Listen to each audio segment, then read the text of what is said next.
จากที่ชาวบ้านไปหานายหญิงโซเฟียที่บ้านและได้รับการยืนยันว่าจะให้นายพรานของเธอปราบสมิงที่อาละวาดอยู่ในป่าแถวหมู่บ้านให้ทุกคนก็รู้สึกอุ่นใจขึ้นแม้ว่ายังไม่รู้ว่าพรานของนายหญิงโซเฟียจะปราบสมิงที่ออกอาละวาดได้หรือไม่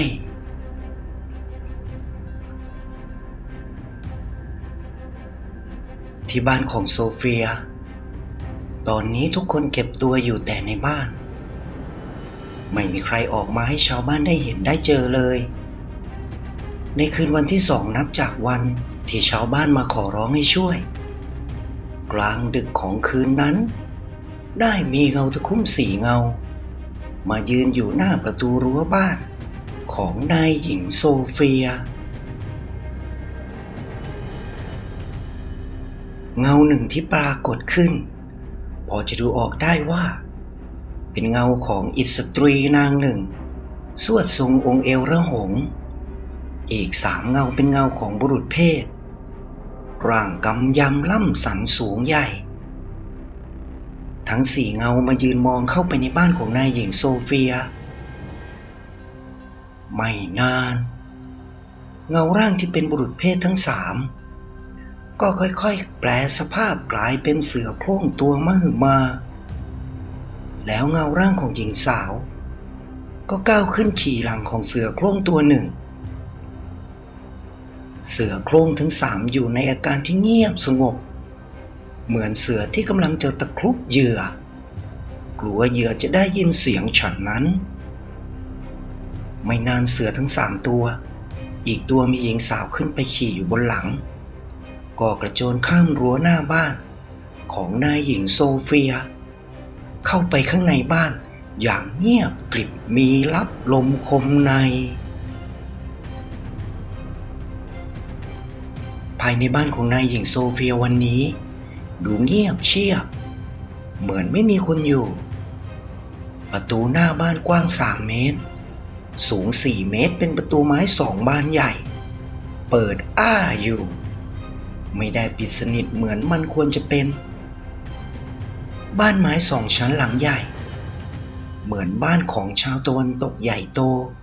ราวกับไม่ใช่บ้านของชาวป่าชาวเขาตัวบ้านทำจากไม้สักทั้งหลังประกอบขึ้นเป็นตัวบ้านใหญ่ด้วยความประณีตสวยงามยิ่ง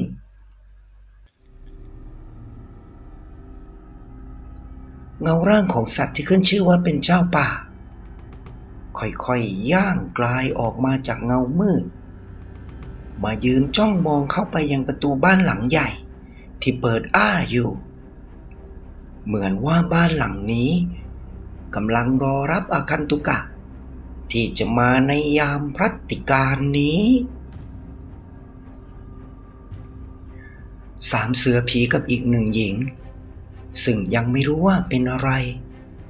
ค่อยๆย่างกายเยื้องย่างเข้าไปในบ้านที่ประตูเปิดอ้าอยู่ข้างในบ้านมีคบไฟจุดอยู่สว่างไสวพอสมควรเมื่อเข้าไปถึงกลางห้องเสือ3 ตัวก็หยุดยืนทั้ง4จ้องมองไปข้างหน้าตรงผนังกั้นห้องโถงใหญ่ตรงผนังมีหนังเสือผืนใหญ่หนังเสือผืนนั้นถ้ายังมีชีวิตอยู่คงใหญ่โตไม่ต่ำกว่า9 ศอกอย่างแน่นอนหญิงสาวที่อยู่บนหลังเสือจ้องมองหนังเสือนั้นไม่กระพริบตาปากก็พร่ำเพ้อออกมาเบาๆว่าเจ้าสมิงพลันนั้น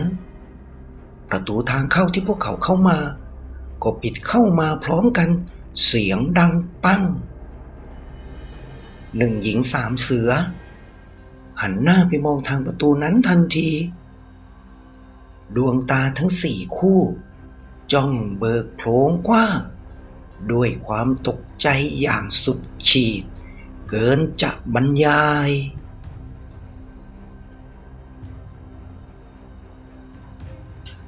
นายบ้านหมู่บ้านกระทิงหลงตื่นเช้าขึ้นมาเดินงัวเงียไปหน้าบ้าน พลันสายตาก็มองไปเห็นสิ่งที่ต้องทำให้ความงัวเงียนั้นหายไปจนหมดสิ้นเมื่อที่หน้าบ้านของเขาตอนนี้มีเสือใหญ่4 ตัวนอนเรียงรายกันอย่างเป็นระเบียบเสือแต่ละตัวมีขนาดใหญ่มหึมา7-8 ศอกกันทั้งหมดนายบ้านรีบเดินลงไปจากบ้านเร่งตรงไปที่ซากเสือใหญ่ทั้ง4 ตัวนั้นอย่างรวดเร็ว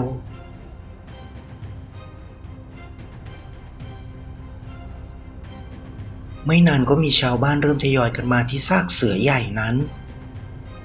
ทุกคนเรียกตะโกนกันออกมาดูซากเสือใหญ่4 ตัวที่กองเรียงกันหน้าบ้านของนายบ้าน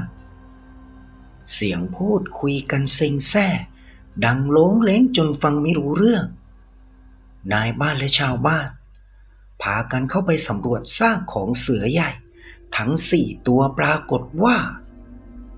เสือทั้ง4 ตัวตายแบบไร้ซึ่งบาดแผลใดๆทุกคนสงสัยว่าเสือ4 ตัวนี้ตายได้ยังไงต่างมองหน้ากันขบคิดกันไม่ออกเพราะการที่จะฆ่าเสือโดยไม่ให้มีบาดแผลได้นั้นเป็นเรื่องที่ยากมากและแทบจะทำไม่ได้เลย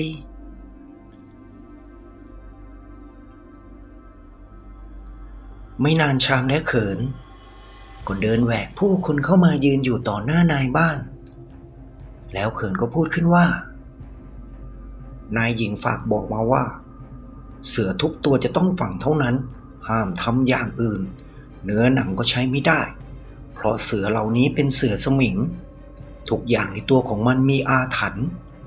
ขอให้ชาวบ้านขุดหลุมฝังเสือเหล่านี้ที่ท้ายหมู่บ้านและจะไม่มีเสือสมิงออกมาอาละวาดที่หมู่บ้านนี้อีกพูดจบชามและเขินก็ขอตัวกลับบ้านเรือนของตนทันทีนายบ้านและชาวบ้านอยากจะถามคำถามตั้งหลายอย่างแต่เขินและชามเหมือนจะรู้แก้วมาไวไปเร็วจนชาวบ้านตั้งตัวไม่ทัน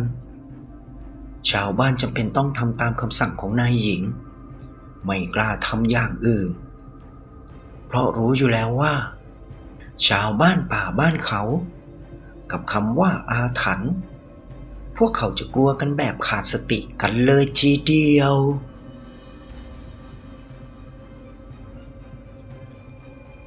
ณบ้านใหญ่ของนายหญิงโซเฟียตอนนี้มีอาคันตุกะ4 คนเป็นหญิงสาวสุดโสภานางหนึ่งและบุรุษร่างกำยำล่ำสันอีก3 คนนั่งล้อมวงอยู่ต่อหน้าของนายหญิงโซเฟียเยื้องจากนายหญิงโซเฟียมาทางขวาเป็นบุรุษหน้าตาคมเข้มร่างกายบึกบึนล่ำสันผิวสีทองแดงผมยาวเคลียร์ไหล่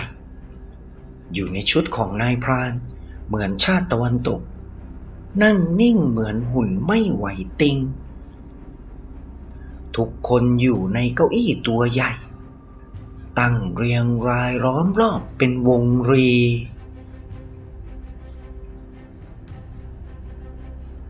ทั้งหมดกำลังนั่งเล่าถึงเรื่องที่เกิดขึ้นในอดีตถึงต้นตระกูลของพวกเขาและเรื่องราวบางเรื่องที่4 อาคันตุกะยังไม่รู้คนที่เล่าเรื่องอยู่คือชายหนุ่มที่อยู่ในชุดนายพรานชายหนุ่มในชุดนายพรานเล่าว่าตอนที่หมู่บ้านของเขาถูกพวกโยคีดำที่สืบเชื้อสายมาจากปุโรหิตโบราณมีอาคมเข้มขลังเป็นดังเหมือนพ่อมดหมอผีสั่งฟ้าสั่งดินได้กินเนื้อหนังมังสาของคนและสัตว์สดๆเป็นอาหารเพื่อเพิ่มพูนพระเวทสายดำของพวกเขาเข้ามาจับผู้คนที่อยู่ในหมู่บ้านของตนไปเป็นเหยื่อเป็นอาหารตอนนั้นนายพรานอายุเพียง9 ขวบผู้เป็นพ่อกับแม่ของเขาเอาตัวเขาแลกป้องกันลูกชายและลูกสาวตัวน้อยๆของพวกเขาไว้ให้ลูกชายและลูกสาวของพวกเขาหนีเอาตัวรอด ลงมาทางทิศตะวันออกเขาที่ยังเป็นเด็กอายุแค่9 ขวบกับน้องสาวตัวน้อยๆอายุเพียง7 ขวบพากันหนีกระเซาะกระเซิงมาตามป่าเขาล้มลุกคลุกคลานน้ำตาไหลออกมาเป็นทางด้วยความลำบากและโหยหาผู้เป็นพ่อและแม่ขณะที่2 พี่น้องกำลังพยุงกันหนีตายอย่างทุลักทุเลอยู่นั้นข้างหน้าของพวกเขาปรากฏเสือใหญ่3 ตัวยืนจังก้าแยกเขี้ยวขาวขู่คำรามก้องป่าผู้เป็นพี่ชายโอบกอดน้องสาวของตัวเองไว้อย่างปกป้องเสือใหญ่3 ตัวเดินย่าง3 ขุมเข้ามาหา2 พี่น้องตาจ้องมอง2 พี่น้องไม่กระพริบเด็กน้อยทั้ง2 คนเดินถอยหลังเพื่อให้ออกห่างจากเสือใหญ่3 ตัวนั้นด้วยความหวาดกลัวสุดขีดขณะที่ก้าวเดินถอยหลังอยู่นั้นขาของผู้เป็นน้องสาวก็สะดุดเข้ากับรากไม้ที่โผล่พ้นดินขึ้นมาทำให้ทั้ง2 คนเสียหลักล้มหงายหลังกลิ้งไปคนละทิศคนละทางเสือใหญ่2 ตัวกระโจนเข้าคล่อมร่างของคนทั้ง2ไว้อย่างรวดเร็วปากเสืออีกตัวคาบผู้เป็นน้องสาวไว้ในปากเธอพยายามดิ้นรนแต่ไม่มีทางหลุดจากปากอันแข็งแกร่งของพยัคฆ์เจ้าป่าได้อีกตัวกำลังจะก้มลงไปคาบผู้เป็นพี่ชายบัดดลนั้นก็มีเสียงแหวกอากาศของวัตถุกลมๆชนิดหนึ่งลอยมุ่งตรงมาที่หัวของมันอย่างรวดเร็วด้วยที่ไม่ใช่เสือธรรมดาและความรวดเร็วของพยัคฆ์เจ้าป่ามันแหวงตัวหมุนหลบกระโดดออกไปทางซ้ายมืออย่างรวดเร็วพร้อมกันนั้นก็มีเสียงตะโกนของคนหลายคนตะโกนมาว่าช่วยเด็กไว้ช่วยเด็กไว้เมื่อเสือทั้ง3ได้ยินพวกมันก็กระโจนหนีหายเข้าไปป่าทึบข้างหน้าอย่างรวดเร็วน้องสาวของเขาถูกเสือฆ่าไปผู้เป็นพี่ชายถูกช่วยไว้จากคนกลุ่มนั้นเมื่อหนุ่มนายพรานเล่าจบหญิงสาวที่มากับเสือก็พูดต่อไปว่าคนที่ช่วยคือพ่อของนายหญิงโซเฟียใช่ไหมเธอหยุดพูดนิดนึงแล้วก็มองไปที่นายหญิงโซเฟียแล้วก็พูดต่อว่านายหญิงเป็นสายเลือดของตระกูลราชครูฝ่ายขาวใช่ไหมจ๊ะเธอจ้องมองหน้าอันสวยงามของนายหญิงโซเฟียนายหญิงยิ้มแล้วก็พยักหน้าให้เธอแทนคำตอบเด็กทั้ง2 คนที่หนีมาเด็กชายมีชื่อว่าพิรุณและน้องสาวชื่อโสภาดังนั้นพ่อของนายหญิงโซเฟียจึงเลี้ยงดูพิรุณจนเติบใหญ่เป็นหนุ่มพิรุณเป็นคนกล้าหาญมีฝีมือในทุกด้านคุณพ่อของโซเฟียถ่ายทอดความรู้ศาสตร์ต่างๆที่ตัวเองมีให้กับพิรุณจนหมดสิ้นหวังแค่ว่าโตขึ้นเขาจะปกป้องรักษาลูกสาวคนเดียวของตระกูลและพรรคพวกบริวารทั้งหลายให้ปลอดภัยได้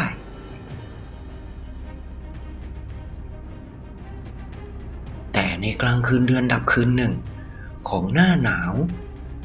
จู่ๆพิรุณก็เปลี่ยนไปขณะที่กำลังกินข้าวอยู่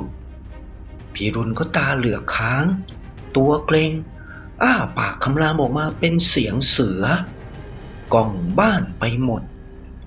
แล้วร่างกายของเขาก็ค่อยๆกลายเป็นเสือโคร่งลายเหลืองสลับดำตัวมหึมากระโดดไปยืนจังก้าจ้องมองทุกคนที่อยู่ในบ้านเหมือนว่าพิรุณตอนนี้จะขาดสติจำใครไม่ได้ มองเห็นทุกคนเป็นเหยื่อไปหมดร่างเสือใหญ่ของพิรุณกระโจนเข้าไปหาโซเฟียผู้ที่นั่งถือช้อนกินข้าวตกตะลึงทำอะไรไม่ถูกก่อนที่ร่างของเสือใหญ่จะเข้าถึงตัวของโซเฟียคุณพ่อของโซเฟียก็สาดน้ำที่อยู่ในแก้วเข้าปะทะหน้าของเสือใหญ่อย่างจัง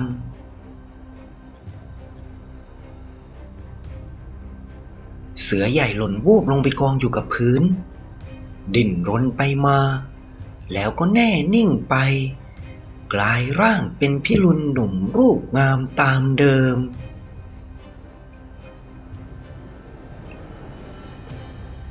วันนั้นจึงทำให้พิรุณได้รู้ว่าแท้จริงหมู่บ้านของเขาที่ถูกโยคีดำเข้ารุกรานจับกินเป็นอาหารและนำไปเส้นสังเวยพวกของมันก็เพราะว่าสายเลือดของพวกเขาเป็นชนเผ่าสมิงเมื่ออายุครบ20 ปีเต็มเมื่อไหร่ก็จะกลายร่างเป็นเสือได้ดั่งใจแค่ได้รับการฝึกฝนนิดหน่อยสติสัมปชัญญะก็จะรู้คิดได้เหมือนคนทุกประการตั้งแต่นั้นมาการกลายร่างคืนร่างก็ได้การฝึกฝนจากพ่อนายหญิงโซเฟียพร่ำสอนแม้จะกลายร่างเป็นเสือก็จะจำทุกอย่างได้เหมือนคนทุกประการเมื่อเล่าจบพิรุณก็มองไปที่โสภาแล้วก็พูดต่อว่าตระกูลของนายหญิงมีพระคุณต่อพี่มากมายจนไม่รู้ว่าจะทดแทนได้ยังไงโสภามองไปที่นายหญิงแสนสวยที่นั่งอยู่ข้างหน้าแล้วเธอก็กล่าวขึ้นว่าฉันต้องขอโทษนายหญิงที่คิดว่านายหญิงเป็นชนเผ่าโยคีดำที่ทำลายหมู่บ้านของฉันจริงๆแล้วเสือ3 ตัวที่เจอขวางหน้าตอนหนีพวกโยคีดำมาพวกเขาคือชนเผ่าสมิงที่จะมาช่วยฉันกับพี่แต่ด้วยความไม่รู้กันเลยเข้าใจผิดพวกเขาฆ่าพาฉันไปที่ถ้ำใหญ่กลางเขาลึกสอนฉันทุกอย่างการเอาตัวรอดการต่อสู้สรรพวิชาต่างๆฉันโตขึ้นและสามารถกลายร่างเป็นเสือได้ในทุกเมื่อที่ต้องการเมื่อคืนนี้ที่พวกเขาบุกเข้ามาที่บ้านของนายหญิงพวกเขาจะแก้แค้นชนเผ่าโยคีดำให้ได้แต่เมื่อเข้ามาในบ้านเห็นหนังของเจ้าสมิงซึ่งชนเผ่าสมิงอย่างพวกเขาจะรู้ได้ว่านั่นเป็นหนังของเจ้าสมิงยิ่งทำให้ตกใจเพราะขนาดเจ้าสมิงยังถูกแร่เนื้อเถือหนังมาติดไว้ที่ผนังบ้านและเมื่อประตูปิดเสียงดังปังยิ่งทำให้พวกเขาทั้ง4ตกใจเป็นอันมากแต่ที่ตกใจมากยิ่งกว่าก็คือเมื่อหันไปมองเขาเจอกับพิรุณซึ่งเป็นพี่ชายคนเดียวของโสภาที่พรากจากกันมานานมากจนไม่นึกว่าจะได้เจอและได้รู้เรื่องราวต่างๆของพี่พิรุณว่าได้รับความช่วยเหลือจากตระกูลของนายหญิงสิ่งที่ทำให้ดีใจอีกรอบคือนายหญิงโซเฟียไม่ใช่สายเลือดของชนเผ่าโยคีดำแต่เป็นสายเลือดของปุโรหิตขาวซึ่งชนเผ่าสายเลือดของนายหญิงโซเฟียจะมีแต่ความเมตตาปราณีไม่ได้โหดร้ายป่าเถื่อนเหมือนพวกโยคีดำเลยอีกเรื่องหนึ่งที่ฉันอยากจะถามนายหญิงและฉันอยากให้นายหญิงตอบฉันด้วยความจริงทั้งหมดจะได้ไหมโสภาพูดขึ้นจ้องมองหน้าอันสวยงามของนายหญิงโซเฟียนายหญิงพยักหน้ายิ้มรับข้อที่ หนังของเจ้าสมิงได้มาอย่างไรข้อที่สองใครเป็นคนฆ่าเสือ4 ตัวที่นอนตายอยู่หน้าบ้านของนายบ้านนายหญิงไปล่าพวกมันมาจากไหนพวกมันไม่ได้ทำร้ายคนแต่คนที่ทำคือพวกเราทั้ง4พูดจบเธอก็มองไปที่หน้าของนายหญิงโซเฟียเพื่อรอคำตอบนายหญิงโซเฟียยิ้มแล้วก็ตอบไปว่าหนังของเจ้าสมิงพ่อได้มาตอนที่เจ้าสมิงบาดเจ็บหนีมาเจอเข้ากับพ่อด้วยบาดแผลจากการถูกทำร้ายด้วยพระเวทชั้นสูงพ่อช่วยไว้ไม่ทันก่อนตายเจ้าสมิงบอกให้เอาหนังของเขาติดไว้ในบ้านจะทำให้คนในบ้านมีตะบะคนยำเกรงเหมือนเสือและที่สำคัญชนเผ่าสมิงจะรู้ได้ว่าเป็นหนังของเจ้าสมิงถ้าพวกเขารู้ความจริงก็จะขอความช่วยเหลือจากชนเผ่าสมิงได้ส่วนข้อที่2พวกมันไม่ใช่เสือหรอกพวกมันเป็นแค่หุ่นพยนต์ที่ฉันสร้างขึ้นมาตั้งแต่เกิดมาฉันก็สามารถทำเรื่องแบบนี้ได้เองโดยในตอนที่ฉัน6 ขวบฉันสามารถสร้างผลไม้ขึ้นมาเองได้จากจินตนาการของฉันและปีต่อๆมาก็สร้างสิ่งที่ยิ่งใหญ่ขึ้นเรื่อยๆสร้างได้เองเหมือนมันมีติดตัวฉันมาโดยที่ฉันไม่รู้ตัวเสือ4 ตัวนั้นฉันก็สร้างมันขึ้นมาจากท่อนไม้4 ท่อนแต่ถ้ามีคนเอามีดเอาพระคมๆไปแร่เนื้อเถือหนังมันก็จะแปลสภาพกลายเป็นท่อนไม้ในทันทีฉันเหมือนนักเล่นแร่แปรธาตุไปโดยไม่รู้ตัวเมื่อนายหญิงโซเฟียเล่าจบโสภาก็ยิ้มออกมาได้อย่างเต็มใบหน้าเพราะเธอถือว่าชนเผ่าสมิงทุกคนมีเลือดของเสือปนอยู่ครึ่งหนึ่งดังนั้นเสือทุกตัวในป่าเธอจึงคิดว่าเป็นเหมือนญาติพี่น้องของเธอชาวบ้านในหมู่บ้านกระทิงหลงมีความเป็นอยู่ที่ปลอดภัยสงบสุขอีกครั้งนักท่องเที่ยวก็เข้ามาจ้างพรานจ้างชาวบ้านให้พาท่องเที่ยวไปในป่าสวยงามบ่อยครั้งเขินและชามก็นำเนื้อหมูป่าเนื้อกระทิงเก้งกวางลงไปซื้อขายแลกเปลี่ยนที่หมู่บ้านได้อย่างไม่มีใครสงสัยอะไรอีกแต่ชาวบ้านก็ยังไม่มีใครได้เจอกับนายพรานของนายหญิงโซเฟียเลยแต่ทุกคนก็เลิกสนใจไปแล้วเพราะนึกว่านายพรานคงไม่ว่างมัวแต่เข้าป่าหาล่าสัตว์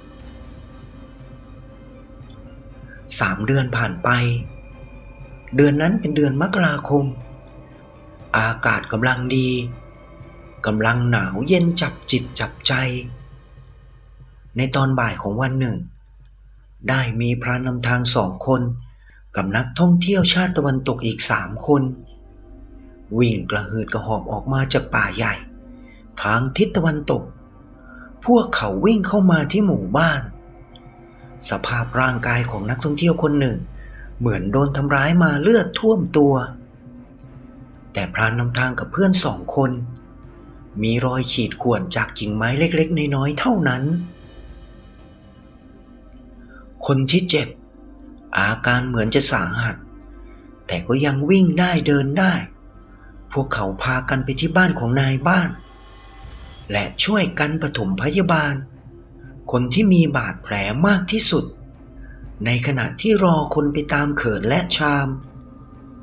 นำยาสมานแผลของนายหญิงมาช่วยคนเจ็บอยู่นั้นชาวบ้านก็ถามขึ้นว่า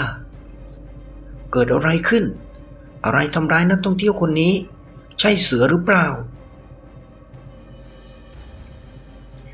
นายพรานทั้ง2มองหน้ากัน ก่อนคนหนึ่งจะตอบออกไปแบบตื่นๆว่ามันเป็นอะไรก็ไม่รู้ตัวใหญ่สีดำไม่ใช่เสือหมีหรือลิงแต่ลักษณะมันเหมือนคนมากกว่าคนใส่ชุดดำลักษณะเหมือนพูดผีอสุรกายปืนทำอะไรมันไม่ได้เลยเพราะตอนที่มันเข้ามาทำร้ายนักท่องเที่ยวคนที่เจ็บอยู่นั้นทุกคนก็ช่วยกันระดมยิงด้วยปืนลูกซองที่มีกันคนละกระบอกมันแค่กระเด็นไปหน่อยเดียวแถมกระโดดไปมาว่องไวเหมือนผีเขาพูดได้แค่นี้ก็หยุดเล่าเพราะข้างหลังของพวกเขาตอนนี้ชามและเขินมาหยุดยืนฟังอยู่นานแล้วเขินและชามมองหน้ากัน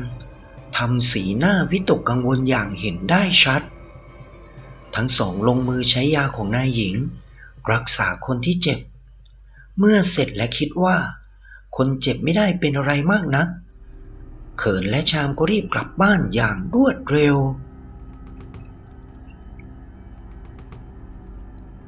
เมื่อมาถึงก็เล่าเรื่องที่เกิดขึ้นทั้งหมดให้นายหญิงโซเฟียฟังซึ่งตอนที่เล่าโสภาและพวกรวมถึงพี่รุนก็อยู่ด้วยเมื่อเล่าจบทุกคนก็มองหน้ากันพี่รุนก็กล่าวขึ้นว่าหรือพวกมันจะตามมาถึงที่นี่แล้วทุกคนทำสีหน้าตระหนกมองหน้ากันครุ่นคิดถึงเรื่องที่เกิดขึ้น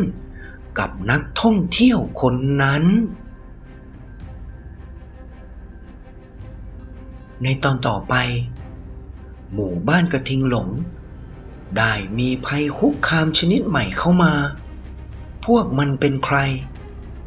มีจุดประสงค์อะไรจะเกี่ยวข้องกับนายหญิงโซเฟียหรือไม่พบกันใหม่ในตอนหน้ากับตอนที่มีชื่อว่าสายเลือดอำมหิตตอนที่ 1ครับ